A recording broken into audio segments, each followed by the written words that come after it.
उत्पत्ति ग्रंथ अध्याय 17। जब अब्राहम की उम्र 99 वर्ष की थी तो प्रभु ने उसे दर्शन देकर कहा, मैं सशक्तिमान ईश्वर हूँ, तुम मेरे सम्मुख निर्दोष आचरण करते चलो। मैं तुम्हारे लिए अपना विधान निर्धारित करूँगा और तुम्हारे वंशजों की संख्या बहुत अधिक बढ़ जाऊंगा। अब्राहम ने साष्टांग प्रणाम किया और ईश्वर ने उससे यह कहा, तुम्हारे लिए मेरा विधान इस प्रकार है, तुम बहुत से राष्ट्रों के पिता बन जाओगे। अब से तुम्हारा नाम अब्राहम नहीं बल्कि इब्राहिम होगा, क्योंकि मैं तुम्हारे बहुत से राष्ट्रों का पिता बनाऊंगा। तुम्हारे असंख्य वंशज होंगे। मैं तुम लोगों को राष्ट्रों के रूप में फलने फूलने दूंगा। तुम्हारे वंशजों में राजा उत्पन्न होंगे। मैं तुम्हारे लिए और तुम्हारे बाद तुम्हारे वंशजों के लिए पीढ़ी दर पीढ़ी अपना चिरस्थायी विधान निर्धारित करूंगा। मैं तुम्हारा और तुम्हारे बाद तुम्हारे वंशजों का ईश्वर हो जाऊंगा। मैं तुम्हें और तुम्हारे बाद तुम्हारे वंशजों को वह भूमि प्रदान करूंगा जिसमें तुम निवास करते हो, अर्थात कनान का समस्त देश। उस पर सदा के लिए तुम लोगों का अधिकार होगा और मैं तुम्हारे वंशजों का ईश्वर हो जाऊंगा। प्रभु ने इब्राहिम से यह भी कहा, तुमको और तुम्हारे बाद तुम्हारे वंशजों को पीढ़ी दर पीढ़ी मेरे विधान का पालन करना चाहिए।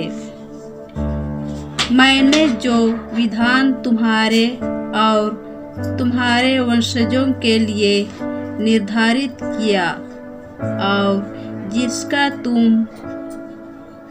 को पालन करना चाहिए, वह इस प्रकार है। तुम लोगों में से हर पुरुष का खतना किया जाएगा।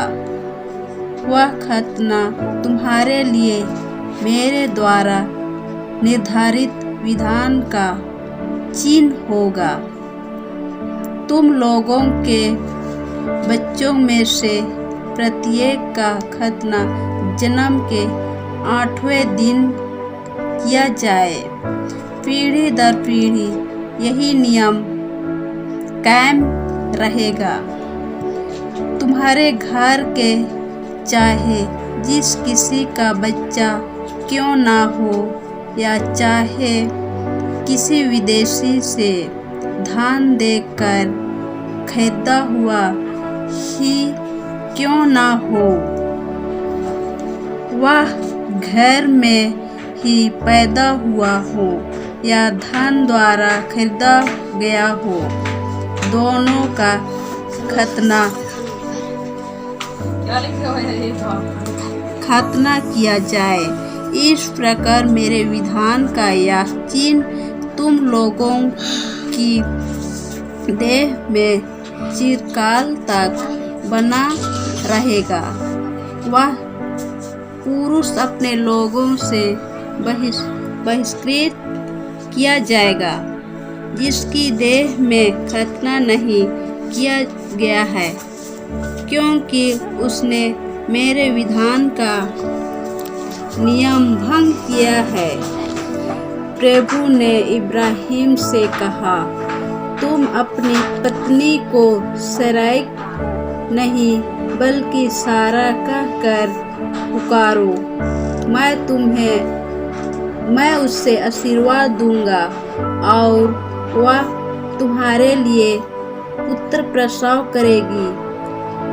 मैं उससे आशीर्वाद दूंगा, वह रेस्टरों की माता बन जाएगी और उससे रेस्टरों के राजा उत्पन्न होंगे।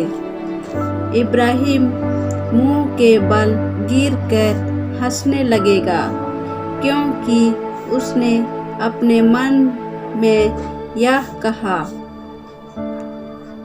क्या 100 वर्ष के पुरुष को पुत्र हो सकता है? क्या 90 वर्ष की सारा प्रसव कर सकती है? उसने ईश्वर से कहा,